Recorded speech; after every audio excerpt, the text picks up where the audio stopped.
Hi guys, it's Chris. Welcome back to my channel, and yes, it is very late. It's currently 1 o'clock in the morning. I never filmed this late ever. I chose to film this late today for a few reasons. One, today was very busy for me. I had a lot of work to do, schoolwork, work, and I tried to film this morning and it was very cloudy this afternoon, so the clouds would come in and out, meaning my lighting was compromised every 30 seconds, hence why this video is so bright here in my face. My white light is right here, in addition to my cute little Halloween lights I just put up in my room. Speaking of Halloween, I always try to, it's like coming up pretty soon, I always try to do a bit of a Halloween themed video every year on my channel. One year I did a pumpkin carving something, one year I did commentary on anorexia Halloween costumes. This year, if you guys would like, I could tell you all a story time. Let me know if this is of interest to you. I have a story time. You guys know I collect dolls. I love dolls. I have a lot around my room. And let's just say one of them is not the most friendliest. So let me know if you want to see that, hear that story. I'm like kind of don't want to tell it, but I kind of want to tell it. So this week's video, I mean, it's not really Halloween themed, but anything regarding eating disorders is kind of scary and could be seen as Halloween themed. Today, we're going to be talking about something I never really thought about making a video on for a while. I mean, I never thought about making a video on it until a few days ago. I was watching a few videos about the same sort of topic, and then I thought I could apply this to my channel and my topic of videos, which of course is eating disorder recovery. In today's video, we're going to be talking about 5 of the mistakes I made so far in recovery. Now, I just say mistakes for the sake of the title of this video and to kind of put a broader term on it, but I hesitant even using the word mistakes. I honestly don't feel like there are any mistakes that one can make in recovery, because whatever happens to you and happened for a reason. Everyone's recovery journey is different. You may take 2 steps forward and 1 step back, and that's totally okay. So I hesitant using the word mistakes because I don't want to, you know, think of them as negative impacts on my current life or my recovery, because they all truly did make me who I am today. So instead of using the word mistakes, I guess I could use the terms of things I wish I could tell myself when I was beginning my recovery. Because of course, when I look back on my recovery, it's been almost 4 or 5 years since I've started recovery, and there are obviously things I wish I did differently, or just things I wish I could tell myself that are gonna be okay. You should do things this way to get the best possible results, and etc. I also feel like a lot of these mistakes that I made or that happened to me are very common, and they're very normal for people in recovery. So again, I don't want to label them as mistakes. It's just kind of an easier way to title this video, but just think of it more as things I wish I had done differently, or now that I'm sitting here 4 years later and could look back on my life 4 years ago and say, oh, you should have done this differently. So the first mistake I guess I could say that I made when I began my recovery is going too public about it too fast. And I don't only mean on YouTube, I mean as soon as I was out of treatment. It's weird to talk about, and it's weird to even admit to myself that I did this, but in a way I wanted some form of validation or acknowledgement from people, whether that be people I knew a year ago on Facebook, or my current friends in high school, or my teachers that I was friends with from middle school on Facebook. Like the most randomest people, I kind of wanted some acknowledgement that, like, I just did this. I just started recovery for 2 months. I was inpatient, the hardest months of my life. And I wanted that acknowledgement that wow, that's a good thing. I'm proud of you. That's great. That's a good decision that you made to start recovery. Because when you do start recovery, you obviously don't know if that's the best thing for you. You're scared to do it. It's a very terrifying decision to make. It's stepping into such an unknown world.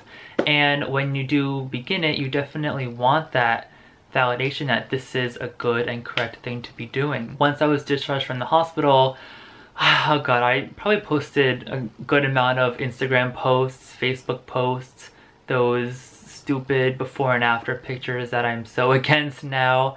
I am guilty of doing that, I think once, just like posting about needle walks and this and that, just so fresh out of the hospital. Even regarding my YouTube channel, I think I was discharged like one day, then maybe a week or two later I started my YouTube channel, and I wish I had maybe just sat back and processed things a little bit more in order to gain like a better perspective on what I had just gone through, what I learned. Just being on YouTube, I've learned to never really take recovery advice or tips, or you have to be very, very careful with who you take your recovery advice from, and in no way do I recommend taking such advice from people who are very much still struggling or don't really know where they are in their recovery. When I look back at some of my earliest videos, I obviously see a boy who has no idea what he's talking about, and again, that's just more of the wanting that validation and that stamp of approval from people, from society, that I'm doing the right thing being in recovery, if that makes any sense whatsoever. I feel like I'm not even speaking English. I'm taking German this semester. Side note, I'm taking German this semester. I took Korean a few semesters ago, and I feel like ever since I started taking other languages, I can never speak English anymore. Alright, anyway, next thing. The next mistake I made in recovery is not being truthful with your therapists, your doctors. Really, when you're like beginning recovery and you're talking to just a plethora of people who are there to help you, it's very important to be truthful, be honest, because all those people want to see is you succeed and do well, and not being truthful with them is only going to end up hurting yourself. Now, I don't want to say like I lied about things, but I kind of told alternative facts, as we like to say it nowadays, about certain situations, kind of like both sides of the aisle. When you have an eating disorder, it obviously tells you to be secretive and not talk about it and not expose it.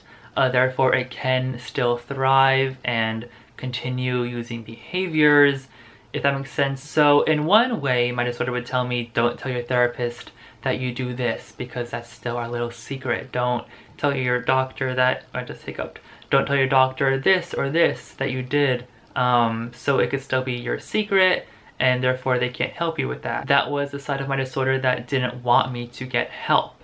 Then there was the other part of me that would almost, not like the opposite of sugarcoat, basically like milk things on a teensy tiny bit, because I didn't feel like what I had gone through really counted as something as serious as that's like worth getting help for. Again, that whole thought process of I'm not sick enough, I don't deserve recovery, I'm not worthy of it. I'm sure a lot of you guys can relate to your disorder just making you feel like you don't belong, like when you're receiving recovery, or you're thinking of recovery, or you're getting treatment. Like, it just makes you feel like you're not sick enough, or you're not good enough, or any of those. So, just remember that you're good enough to deserve recovery, and no behavior, nothing is less or more serious. The next thing I want to talk about is setting unrealistic expectations for yourself.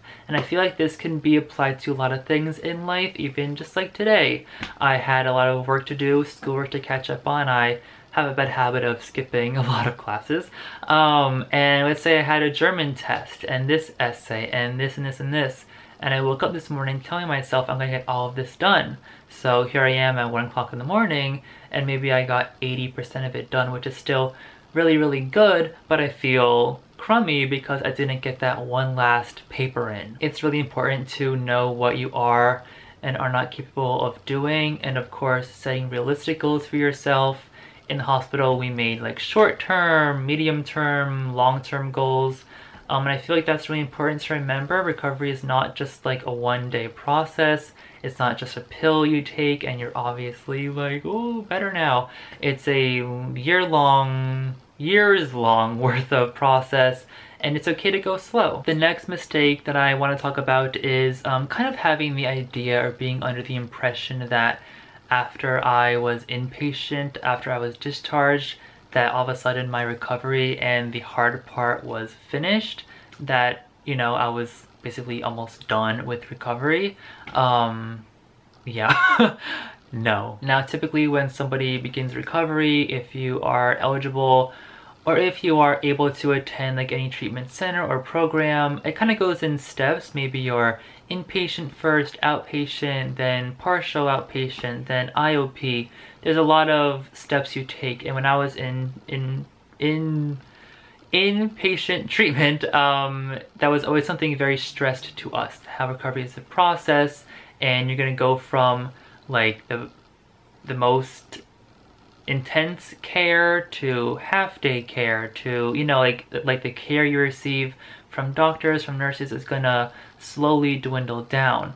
Well, for me, my insurance company said, no, that's not gonna happen. So as soon as I was done with inpatient, I was basically on my own at home, which is why I did turn to YouTube. And I honestly, I've told this story many times, I turned to YouTube because I didn't really have any other outlet to turn to share my thoughts, to share my story, my recovery, and connect with other people my age or not, who have gone through similar experiences. So for that, I am like still extremely and still currently very thankful for YouTube for enabling that outlet for me. But I did really feel like, okay, you know, I gained the weight in the hospital. I worked so much mentally on myself. So when I get out of treatment, it's just gonna be rainbows and daisies and unicorns. And it was a big wake-up call as soon as I was discharged. You know, they give you all these papers, all these expectations. I'm talking a while a minute. All these expectations you should meet, this many calories, this many of this. And as soon as I was discharged, I actually got this really, really bad stomach virus, the flu. I'm not sure what it was, but it was terrible. I couldn't eat for like a couple days, and I lost almost like half or a quarter or a half, a lot of weight that I had just worked very, very hard to gain in the hospital.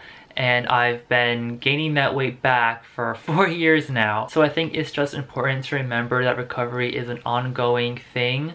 There's no deadline for it. You should take as long as you need to, start it whenever you need to, and yeah, just take it one day at a time. And you know, that's really it. All right, the last mistake that I want to talk about is actually kind of sad, a little emotional, and I was thinking about this recently, which I'll get to in a second.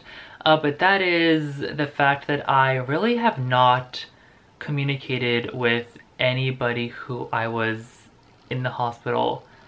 Like I have no real relationship with anybody who I was in the hospital with. And when you're in the hospital, when you're in treatment, those people are like literally your family. I was reading my journal the other day and I just talk about these people are my best friends, they're like my family. They're just so supportive and I love them so much. And it's just so weird how somebody could be such a big part of your life for a period of time.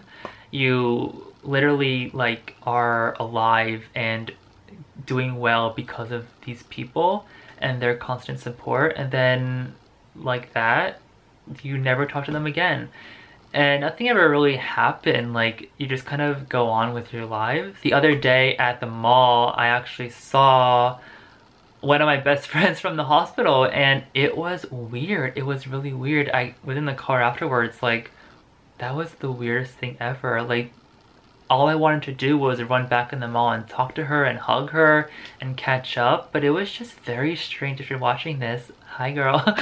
It was just very weird. It almost felt like we didn't even know each other. It didn't even feel like we knew each other. I don't know, it was just weird, but I would honestly connect and talk with people. You know, I don't have any weird feelings about that. You know, I think we've all grown up and we've all are hopefully in a good place, and I think it would be healthy. I think it would be good. it's just like weird because I haven't talked to anybody and like, I mean, we follow each other on Instagram, Facebook, Twitter, but there's just no real like connection, if that makes sense. Alright, so that concludes this week's video. It is a little bit of a dark subject, but you know, I'm glad I got that stuff out there. I'm very tired. I love you all so much. Thank you for watching. Be sure to share any comments about anything that I mentioned down below, or any of your own regrets or things you would tell your younger self. I would love to read that, and I'm sure people would also love to hear and gain inspiration from that. I love you all so much, and I'll see you all next week. Bye guys!